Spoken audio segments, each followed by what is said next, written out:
बच्चों ठोस अवस्था लेसन का 13वां एपिसोड आ चुका है।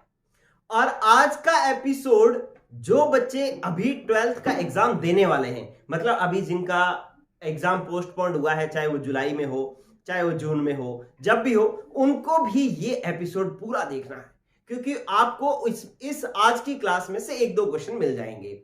और जिनको नेक्स्ट ईयर एग्जाम देना है, मतलब अभी जिनका 11th से 12th में जो प्रमोट हुए हैं, वो लोग भी ये क्लास जरूर देखें, क्योंकि इसमें से आपको एक क्वेश्चन बोर्ड में मिलना चाहिए, हर हाल में मिलेगा। ठीक है, तो हम शुरू कर रहे हैं। आज के कुछ न्यूमेरिकल्स दिए हुए हैं, दो न्यूमेरिकल तो है एग्जाम्पल।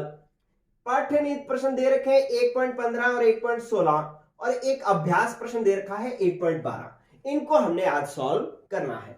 पहले जो आपका आज का टॉपिक है उसका नाम सुने, क्या है कि यौगिकों का सूत्र। मतलब आज की क्लास के अंदर हम किसी क्रिस्टल की संरचना के आधार पर उसके अंदर जो यौगिक है उसका सूत्र क्या होगा ये पता करेंगे। और दूसरा, संपूरित रिक्तियों की संख्या, कि जो रिक्तियां चतुष्फलकीय अष्टफलकीय बनी हैं उनकी संख्या और कितनी वो भरी जा रही हैं, इसके बारे में बात करने वाले हैं। तो शुरू कर रहा हूं मैं बच्चों। पहले तो हम बात करते हैं कि आपने बहुत सारे संकुलित संरचनाएं देखी। आपने बहुत सारी संकुलित संरचनाएं देखी। कौन कौन सी संकुलित संरचनाएं देखी? आपने सरल घनीय संरचना देखी, सरल घनीय संरचना देखी।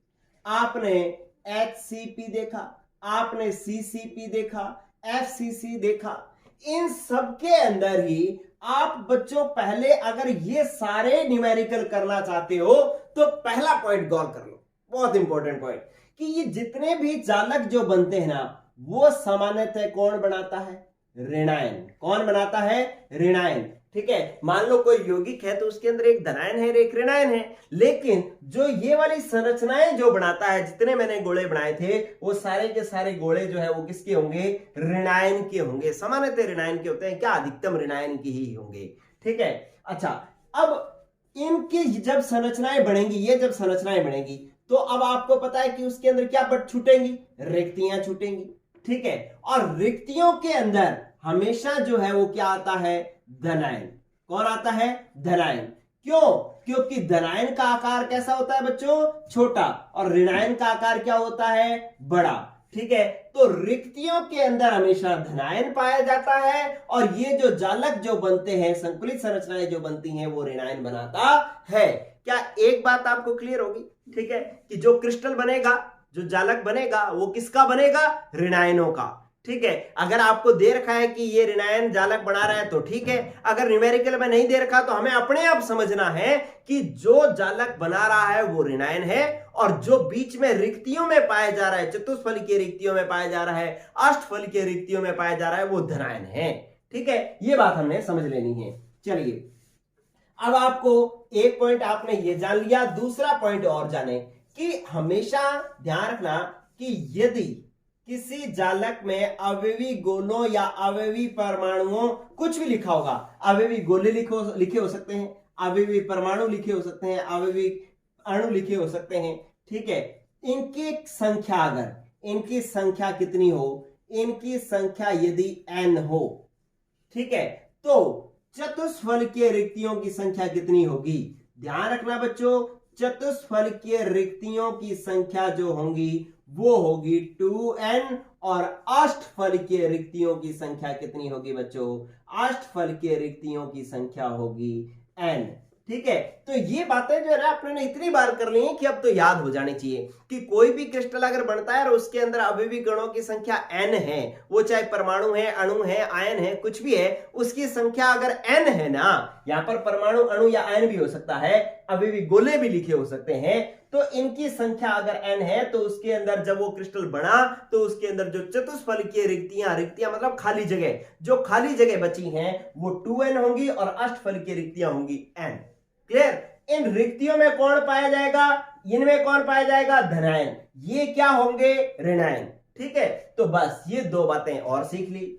एक बात और सीख लेते हैं और उसके बाद न्यूमेरिकल शुरू करते हैं। तीसरा पॉइंट कि हमेशा बच्चों आप अगर NaCl का फॉर्मूला बचपन से लिखते आ रहे हो तो NaCl में Na प्लस पहले लिखा जाता है, Cl माइनस बाद में लिखा जाता है। तो जब हम फॉर्मूला लिखेंगे तो जो रिक्तियों के अंदर पाया जाएगा उसको तो हम पहले लिखेंगे और जिससे क्रिस्टल बना होगा उसको हम बाद में लिखेंगे। क्लियर बच्चों कि रिक्तियों के अंदर जो पाया जाएगा वो उसको तो हम किस पहले लिखेंगे, क्योंकि यहां पर इनके अंदर कौन होगा, धनायन होगा ना, तो धनायन को तो आप पहले लिखोगे और जो जालक बना होगा वो किसका, ये CCP, FCC, HCP सरल गणीय, ये जो संरचनाएं जो बनी होंगी वो ऋणायन की बनी होंगी, इसको हम लिखेंगे बाद में।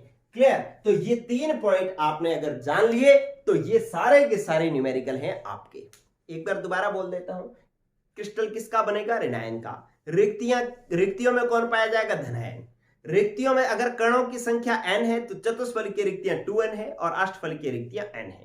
मतलब चतुष्फलकीय रिक्तियां दुगनी होती है और अष्टफलकीय रिक्तियां समान होती हैं। और एक लास्ट बात कि धनायन जब सूत्र लिखा जाता है तो धनायन को पहले लिखा जाता है, ऋणायन को बाद में लिखा जाता है। क्लियर, बस इसका ले लो स्क्रीनशॉट। इसके बाद मैं पहला न्यूमेरिकल आपको करवाना शुरू करता हूं। चलिए, वेरी इंपॉर्टेंट क्लास है क्योंकि इसमें से कोई ना कोई न्यूमेरिकल आपको एग्जाम में पूछा जाएगा। मैं आपको सारे तरीके बताऊंगा कि भाई आपको एक क्वेश्चन सीधा कैसे करना है और मतलब समझना कैसे है, मतलब लिखने का तरीका क्या होगा, ये भी गौर करना है। पहले अपने करते हैं उदाहरण नंबर 1.1 सॉल्व करते हैं। 1.1 सॉल्व करते हैं। क्या कह रहा है कि एक यौगिक दो तत्वों x व y से निर्मित है। x और y से बना हुआ है।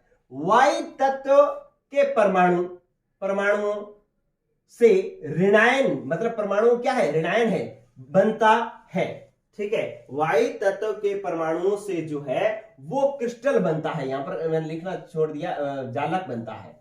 ठीक है, y तत्व के परमाणुओं से तो जालक बनता है और x तत्व के परमाणु क्या है, धनायन, अष्टफलकीय रिक्तियों में भरे होते हैं। तो यौगिक का सूत्र क्या है।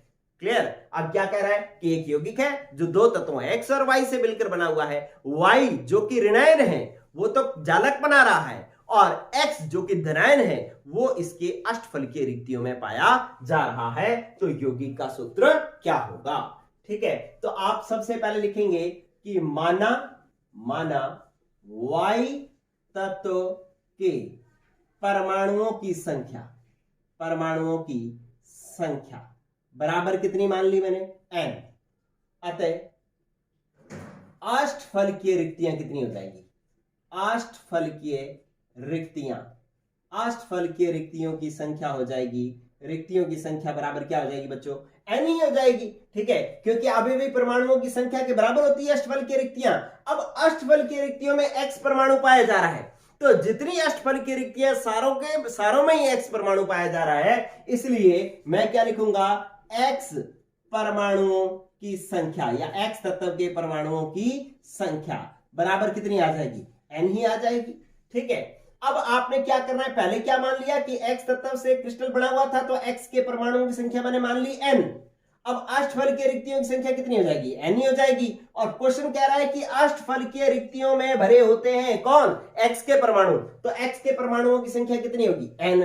ठीक है, अब अगर आपने सूत्र लिखना है तो आप क्या लिखोगे, पहले कौन आएगा, x आएगा जो रिक्तियों में पाया जा रहा है जो धनायन है, तो आप लिखोगे x के परमाणुओं की संख्या अनुपात y के परमाणुओं की संख्या।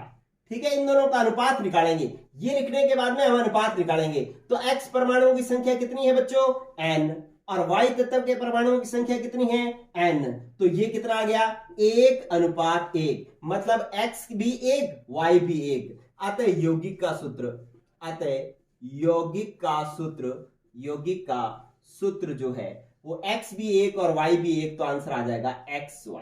आंसर क्या आ जाएगा बच्चों, xy।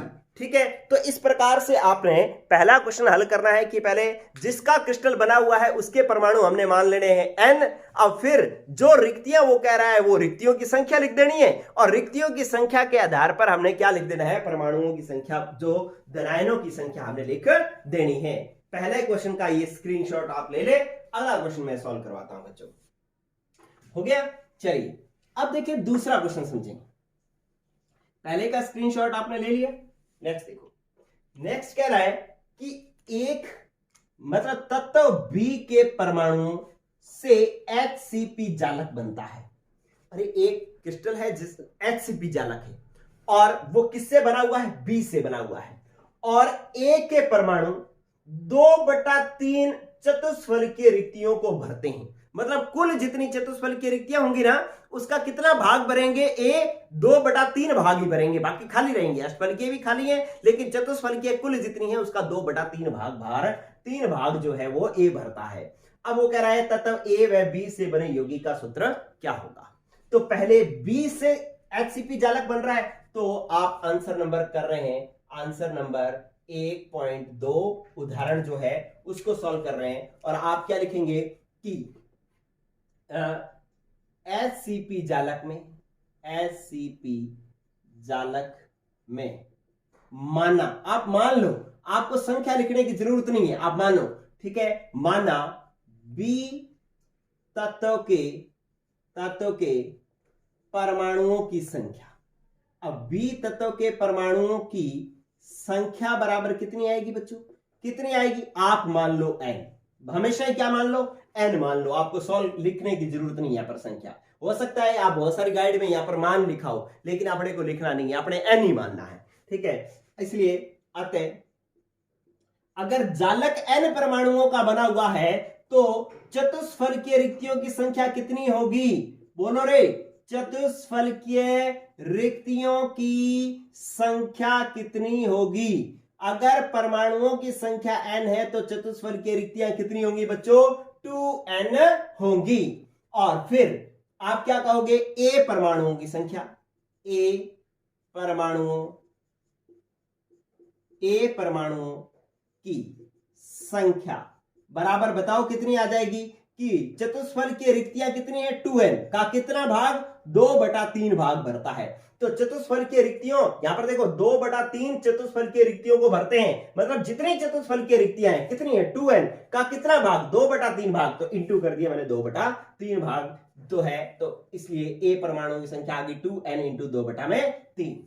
अब ए का अनुपात, ए के परमाणुओं की संख्या का अनुपात, और या आप लिखेंगे ए परमाणुओं की संख्या, सूत्र लिखना हो तो अनुपात बनाना पड़ेगा, ए परमाणुओं की संख्या अनुपात बी परमाणुओं की संख्या, बी परमाणुओं की संख्या। ये ऐसा नहीं कि ए को आपने हमेशा पहले लिखना है बी को बाद में लिखना है, ये जरूरी नहीं है। अगर क्रिस्टल ए का बनता और बी रिक्तियों में पाया जाता तो मैं बी पहले लिखता, ए बाद में लिखता, ठीक है। हो सकता है कि अगर कंपटीशन में कोई न्यूमेरिकल आएगा तो वो आपको कंफ्यूज करेगा, आपको क्या कहेगा कि वो क्रिस्टल तो बना देगा ए का और बी रिक्तियों में पाया जाएगा, तो लेकिन आपका तो दिमाग काम करता है तो सूत्र तो ऐसे लिखा जाएगा, ए पहले बी बाद में, तो ए पहले बी बाद में लिख दिया तो गलत हो जाएगा। आपको यह ध्यान रखना है कि जिसका जालक बन रहा है उसको बाद में लिखना है। जालक किसका बन रहा है, देखो क्वेश्चन में कहा बी का बन रहा है तो बी को बाद में लिखा, एक को ए रिक्तियों में पाया जा रहा है, ए धनायन है इसलिए इसको मैंने पहले लिखा। अब ए के परमाणुओं की संख्या कितनी है बच्चों, ए के परमाणुओं की संख्या है 2n इंटू 2/3 अनुपात बी के परमाणुओं की संख्या कितनी है, बी के परमाणुओं की संख्या है n। अब क्या होगा, n से n कैंसिल, n से n कैंसिल, और ये क्या हो जाएगा 2 दूना 4/3, तो यहां पर आ जाएगा 4/3 अनुपात 1। अच्छा इसको सॉल्व करना होता है तो क्या करते हैं, बताओ बच्चों, इसको सॉल्व करना होता है तो क्या करते हैं कि जो बटा में होता है ना उसको दोनों तरफ गुणा कर लेते हैं। दोनों तरफ गुणा करेंगे तो यहां पर भी 3 से गुणा हो जाएगा, यहां पर भी 3 से गुणा हो जाएगा, यहां तो 3 से 3 कैंसिल हो जाएगा, क्या बच जाएगा 4, और अनुपात यहां पर क्या हो जाएगा 3। तो हमारे पास सूत्र क्या हो जाएगा, सूत्र हो जाएगा ए का मान तो आ गया 4 और बी का मान कितना आ गया 3, तो सूत्र हो जाएगा A for B 3, A for B 3। तो इस तरीके से ये आपके पास आंसर आ जाएगा, ठीक है बच्चों। तो ये आपका दूसरा क्वेश्चन भी हो गया है सॉल्व। चलिए अब हमने बात करते हैं नेक्स्ट। ये मैं 1.5 नंबर क्वेश्चन बाद में करवाता हूं, पहले ऐसा ही क्वेश्चन नीचे एक और दे रखा है, इसको देख लो आप। क्या कह रहा है कि एक यौगिक 2 तत्वों m और n से बना है, NCCP संरचना बनाता है। एन क्या बना रहा है, सीसीपी संरचना। पहले इसका स्क्रीनशॉट ले लो, फिर मैं इसमें चेंज कर देता हूं। ठीक है, ले लिया बच्चों स्क्रीनशॉट इसका। ओके, अब वो कह रहा है कि जालक कैसा बन रहा है, सीसीपी, और कौन तत्व है, एन, इसकी संख्या कितनी मान ली, एन। अब दूसरा क्या है कि फिर कह रहा है एम के परमाणु चतुष्फलकीय रिक्तियों के 1/3 भाग को अध्यासित करता है। अरे मतलब कुल जितनी चतुष्फलकीय रिक्तियां हैं उसके 1/3 भाग में एम पाया जा रहा है। तो एम की संख्या कितनी होगी, चतुष्फलकीय रिक्तियां हो जाएंगी 2n, और एम के परमाणुओं की संख्या कितनी हो जाएगी, 2n इंटू 1/3। ठीक है, क्योंकि यहां पर 1/3 दे रखा है। तो अब एम के परमाणुओं की संख्या अनुपात बी के परमाणुओं की एन के परमाणुओं की संख्या। एम क्यों है, एम पहले क्यों लिखा, क्योंकि धनायन है, क्योंकि रिक्तियों में पाया जा रहा है। एन बाद में क्यों लिखा, क्योंकि ये क्रिस्टल बना रहा है, ये ऋणायन है, इसलिए बाद में लिखा। अब आप कर लो सॉल्व, कैसे करोगे, 2n इंटू 1/3 आएगा, यहां पर एन से एन तो कैंसिल होगा ही। तो अब आपके पास यहां पर क्या आ जाएगा, यहां आ जाएगा 2/3, क्या आ जाएगा 2/3 अनुपात 1। ठीक है, आप इसको हल करोगे तो ये 2/3 बच जाएगा, और एन से एन कट गया तो यहां पर क्या आ जाएगा, 2/3 अनुपात 1।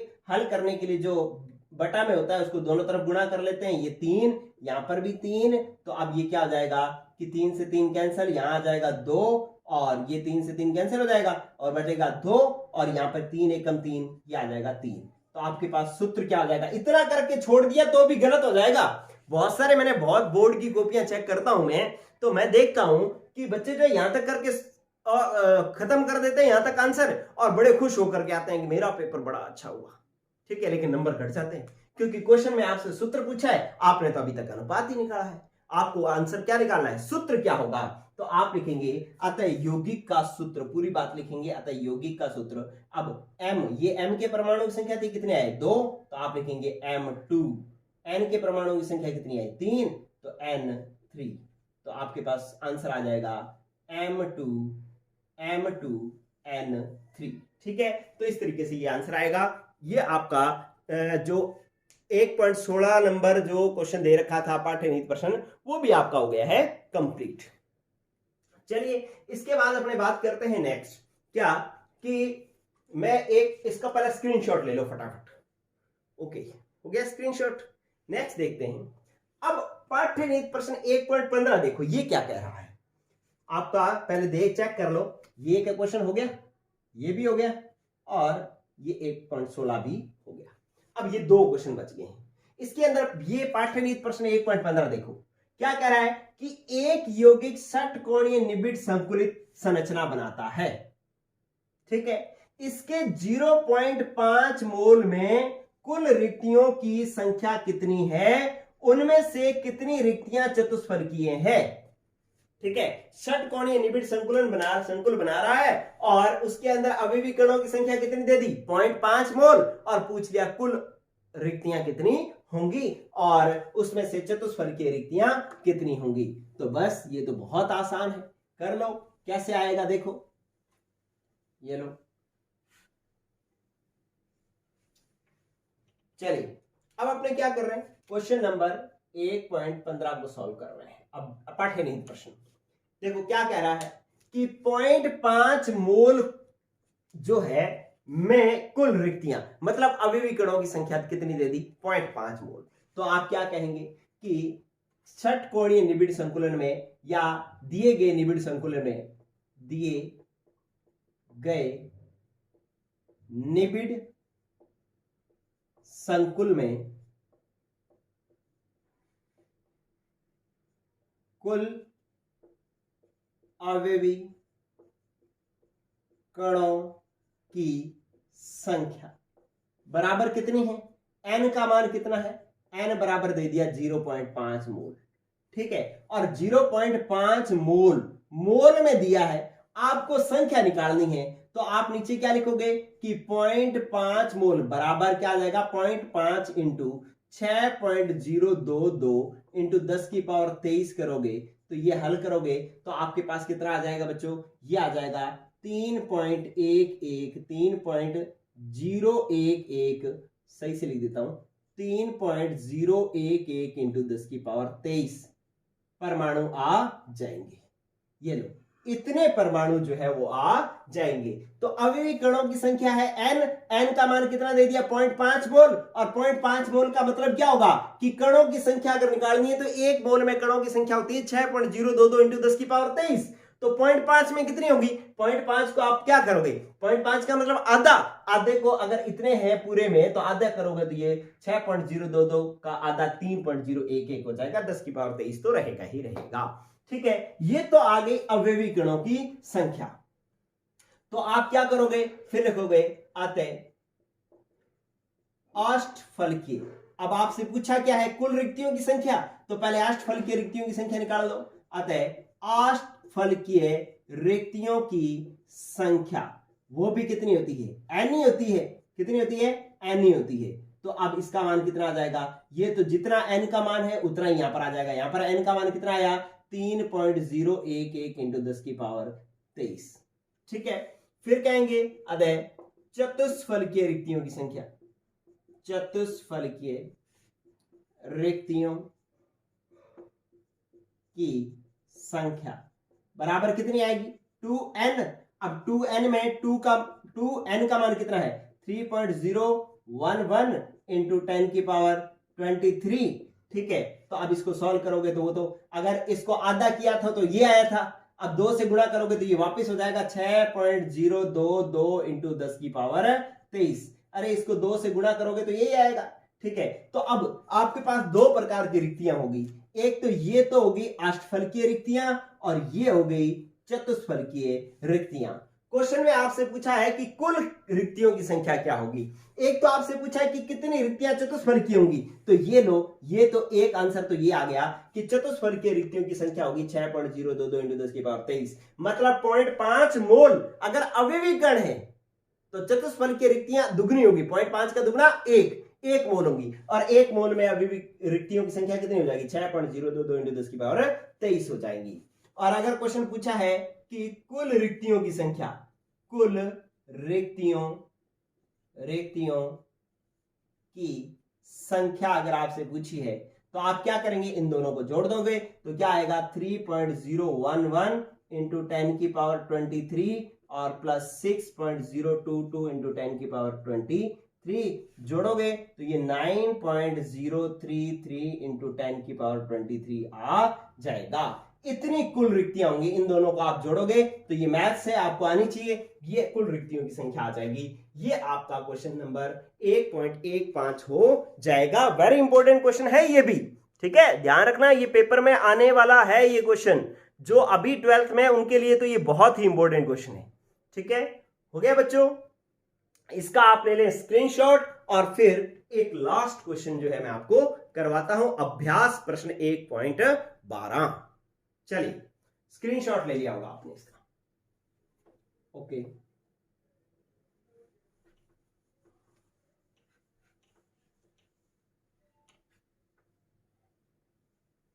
देखो बच्चों, अब क्या हुआ कि आपके पास अभ्यास प्रश्न दे रखा है 1.12। इसको सुने, पहले न्यूमेरिकल को सुन लिया करें, अच्छे से पढ़ लिया करें कि एक घनीय ठोस दो तत्वों P व Q से बना है। इस बार जो तत्व है उनके नाम क्या है, P और Q। घन के कोनों पर तो Q है एवं अंतः केंद्र पर Q परमाणु स्थित, P परमाणु स्थित है। इस यौगिक का सूत्र क्या है और एवं P एवं Q की, P एवं Q की उपसंयोजन संख्या क्या है। तो आपको ये तो समझ में आ गया कि Q कोनों पर है और P अंतः केंद्र पर है, तो इसका मतलब ये BCC संरचना है, अंतः केंद्रित घनीय संरचना है। और अंतः केंद्रित घनीय संरचना कैसे बनती है बच्चों, आंसर नंबर में कौन सा हल करवा रहा हूं, आंसर नंबर में 1.12 अभ्यास प्रश्न हल करवा रहा हूं।